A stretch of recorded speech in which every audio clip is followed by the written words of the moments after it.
Hi traders, welcome to another episode. आज हम आपके लिए एक ऐसी स्ट्रैटेजी लेके आए हैं जो आपको प्रो ट्रेडर बनाने से नहीं रोक सकती। यह आपको हाईली प्रॉफिटेबल ट्रेड निकाल कर देगी। इस स्ट्रैटेजी के लिए आपको यूज करना है एक नॉन लैगिंग इंडिकेटर। तो ऐसा ही इंडिकेटर है वीवेप यानी वॉल्यूम वेटेड एवरेज प्राइस। जैसा कि आप लोगों को मालूम है कि स्टॉक मार्केट में वॉल्यूम बहुत मैटर करता है और यह प्राइस मूवमेंट के लिए मेन फ्यूल होता है। प्राइस किसी भी जगह कैसा भी मूवमेंट कर रहा हो, अगर वहां वॉल्यूम नहीं है तो कितनी भी बड़ी कैंडल या कितनी ही बड़ी रिजेक्शन कैंडल बन जाए तो आप उस पर भरोसा नहीं कर सकते। इसीलिए हम हर एक ट्रेड में वॉल्यूम को इंपॉर्टेंस देते हैं और आज का इंडिकेटर भी यही करने वाला है। तो ट्रेडर्स, आज के इस वीडियो में हम आपके साथ एक highly accurate reversal trading strategy share करने जा रहे हैं और यह भी बताने जा रहे हैं कि मार्केट के ट्रेंडिंग मूव के बाद उसके पीक को कैसे मालूम करें और कैसे वहां से शॉर्ट करें और कैसे एक अच्छा खासा रिस्क रिवार्ड जनरेट करें। तो हमेशा की तरह अपना सहयोग देने के लिए लाइक बटन को हिट करिए, जिससे कि हम आपके लिए और भी वीडियो लाते रहें। और यदि आप नए हैं और कई एडवांस ट्रेडिंग नॉलेज प्राप्त करना चाहते हैं तो हमारे चैनल को सब्सक्राइब करें।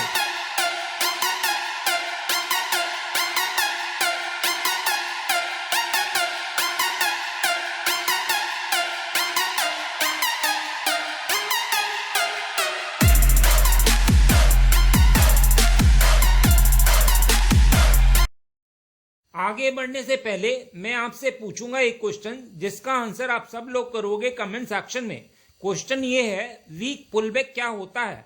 तो ये हैं आपके ऑप्शंस। ए, फिबोनाची रिट्रेसमेंट टूल अप्लाई करने पर यदि प्राइस 38% या 50% से कम करेक्शन देता है, या फिर बी, फिबोनाची रिट्रेसमेंट टूल अप्लाई करने पर यदि प्राइस 38% या 50% से ज्यादा करेक्शन देता है।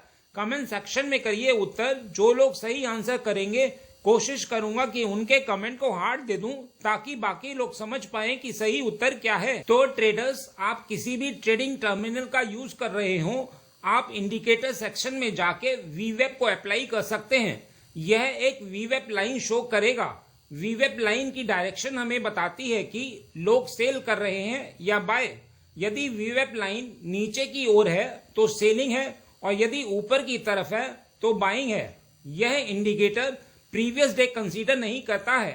यहाँ हर नया दिन एक नए प्राइस पॉइंट से शुरू होता है। यह इंडिकेटर बताता है कि करंट मूवमेंट में यानी उस टाइम पर लोग कहां से ट्रेड कर रहे हैं और जो एवरेज प्राइस है, मतलब सभी ने ज्यादा से ज्यादा कहां से ट्रेड किया है।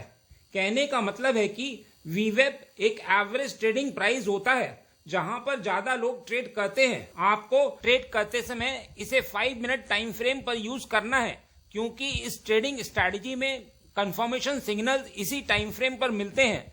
इसी टाइम फ्रेम पर आपको specific entry point, target, stop loss सभी कुछ इजीली निकल जाते हैं। तो शुरू करते हैं स्टॉक सिलेक्शन से। तो सबसे पहले हमें एक ट्रेंडिंग स्टॉक उठाना है। अब सवाल उठता है कि ट्रेंड कैसे फाइंड आउट करें। तो ट्रेंडिंग स्टॉक के लिए कुछ क्राइटेरिया हैं जिन्हें स्टॉक को फुलफिल करना जरूरी है। इसके लिए आपको स्टॉक की दिन की पहली कैंडल यानी 9:15 की कैंडल का ब्रेकआउट का इंतजार करना होता है।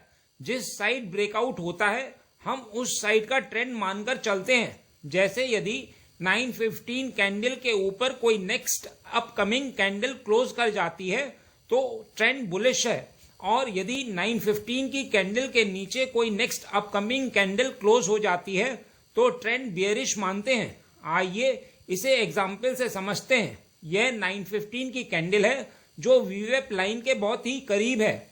सबसे पहले कैंडल का लो मार्क कर लेते हैं। अब देखिए, नेक्स्ट कैंडल इस कैंडल के नीचे जाने की कोशिश तो करती है लेकिन क्लोज नहीं कर पाती है और एक स्ट्रेंथ कैंडल का फॉर्मेशन करती है, लेकिन अभी तक हमारा ट्रेंड कंफर्म नहीं हुआ है। अब 9:15 कैंडल का हाई मार्क कर लेते हैं। इस कैंडल ने हाई के ऊपर क्लोज दिया है तो हमें कंफर्म हो गया है कि हमारा ट्रेंड बुलिश रहेगा। लेकिन अब आपको स्टॉक के ट्रेंडिंग होने का एक और कंफर्मेशन लेना है। आपको चेक करना है कि स्टॉक प्रीवियस डे की रेंज के बाहर ट्रेड कर रहा है कि नहीं। यदि स्टॉक प्रीवियस डे हाई के ऊपर ट्रेड कर रहा होगा तो ट्रेंड बुलिश होगा। यदि प्राइस प्रीवियस डे लो के नीचे ट्रेड कर रहा होगा तो बियरिश होगा। इस एग्जाम्पल में हम प्रीवियस डे हाई और प्रीवियस डे लो को मार्क कर लेते हैं। प्रीवियस डे प्राइस इन दोनों के बीच ट्रेड कर रहा था और बायर्स और सेलर्स की स्ट्रेंथ इन दोनों के बीच तक ही सीमित थी। तो यदि प्राइस को ट्रेंडिंग मूव देना है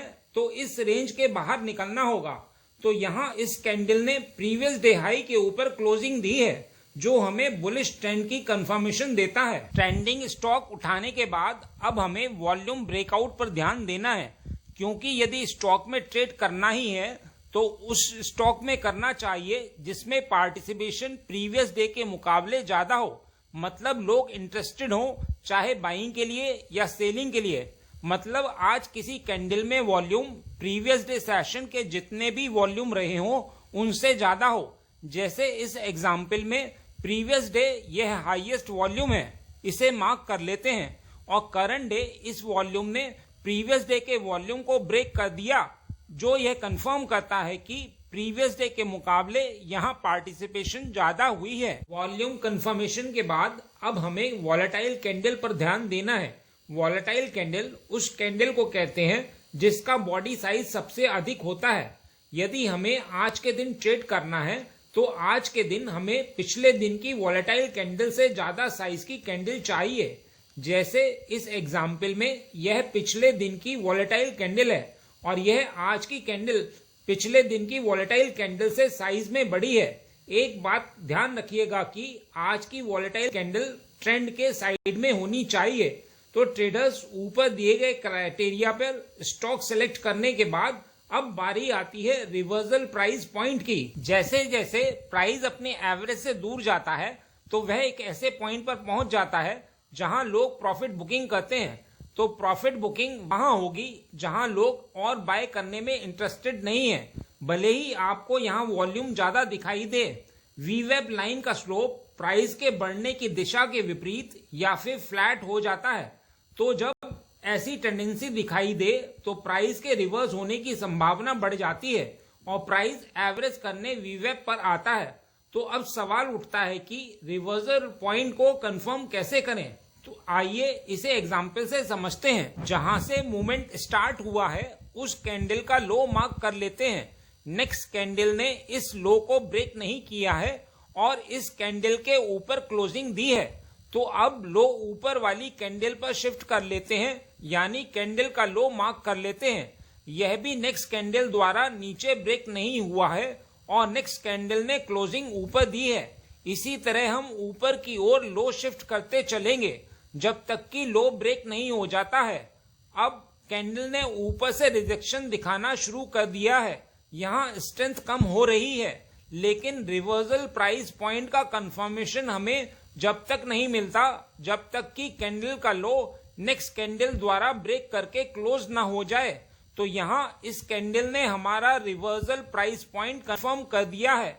अब बारी आती है एंट्री, स्टॉप लॉस और टारगेट की। तो ट्रेडर्स सबसे पहले स्टॉप लॉस पॉइंट को फिक्स करते हैं। स्टॉप लॉस हमारा हाईएस्ट स्विंग पॉइंट रहेगा, क्योंकि बायर्स प्राइस को मैक्सिमम वहीं तक ले जा पाए थे, लेकिन वहां स्ट्रॉन्ग सेलर्स बैठे हैं जिन्होंने प्राइस को नीचे धकेल दिया है। अब एंट्री पॉइंट ढूंढने के लिए हमें ऊपर रेंज के इंटरनल स्ट्रक्चर में मार्केट का वो लेवल फाइंड आउट करना है जहां मार्केट सेलिंग में शिफ्ट होने से पहले बाइंग सिनेरियो में था। तो यहां से सेलिंग स्टार्ट हुई है और इससे जस्ट पहले वाली ग्रीन कैंडल में बायर्स ने जहां हार मानी है वह इस ग्रीन कैंडल का लो है। तो यह ग्रीन कैंडल का लो आपका एंट्री पॉइंट होगा। ट्रेडर्स, यदि आपका एंट्री लेवल सही है और आपको प्राइस एक्शन अच्छे से आता है तो ऐसा नहीं होता कि क्लोजिंग नीचे हो गई है तो प्राइस आपको एंट्री का मौका नहीं देगा। प्राइस ज्यादातर ब्रेकआउट के बाद रिट्रेसमेंट लेता है, तो आपको अपने एंट्री पॉइंट पर लिमिट ऑर्डर लगाकर छोड़ देना है। अब बारी आती है टारगेट की। टारगेट आप दो तरह से रख सकते हैं। पहला, आप रिस्क रिवॉर्ड 1:2 रख सकते हैं और दूसरा आप अपना टारगेट वीवेप लाइन रख सकते हैं। एक बात का ध्यान रखिएगा कि यदि वीवेप लाइन आपके आरआर से पहले आती है तो आप अपना प्रॉफिट वहीं बुक कर लेंगे। बस इतना ही इस वीडियो में। उम्मीद करता हूं इस वीडियो में दी गई जानकारी आपके लिए उपयोगी रही होगी। यदि हाँ तो लाइक बटन को हिट करिए और यदि आप नए हैं तो चैनल को सब्सक्राइब करिए। मिलते हैं नेक्स्ट एपिसोड में।